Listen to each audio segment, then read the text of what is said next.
আস্তে আস্তে বাবা।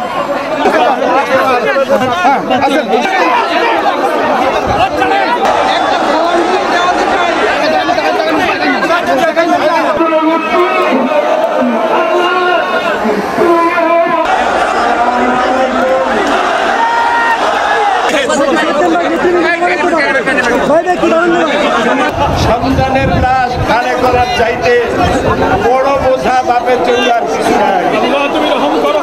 আল্লাহ আমার কলিজার টুকরা সন্তান সারা বাংলাদেশের বাইরে কোরআনের তাফসীর করত।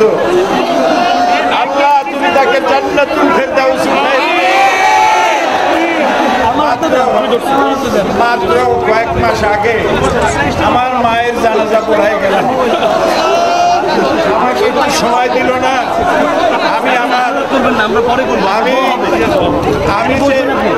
আমার মহিলাদেরকে আমার মা মারা গেলেন, আমার ভাইকে সান্ত্বনা দেব, আমাকে সময় দেওয়া হলো না। আমার কলিজার টুকরা বুলবুল গতকাল চলে গেছে। আমি জানতে পারলাম আজকে আসরের নামাজের সময়।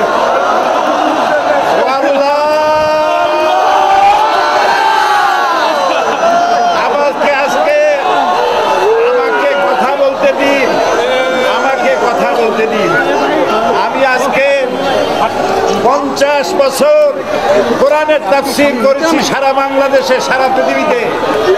আমাকে বানানো হয়েছে যুদ্ধ অপরাধী, আমাকে বানানো হয়েছে চোর, ডাকাত, হত্যাকারী, ধর্ষণকারী। আমি আল্লাহর নামে কসম করে বলছি, আল্লাহ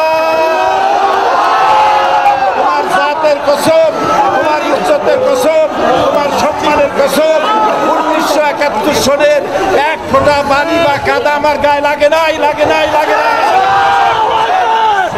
আমার শুধু কাজ ছিল কোরআনের প্রচার করা। নাস্তিকবাদীরা সহ্য করতে পারে নাই, জালিমরা বরদাস্ত করতে পারে নাই, যার জন্য আমাকে বন্দী করে রেখেছে।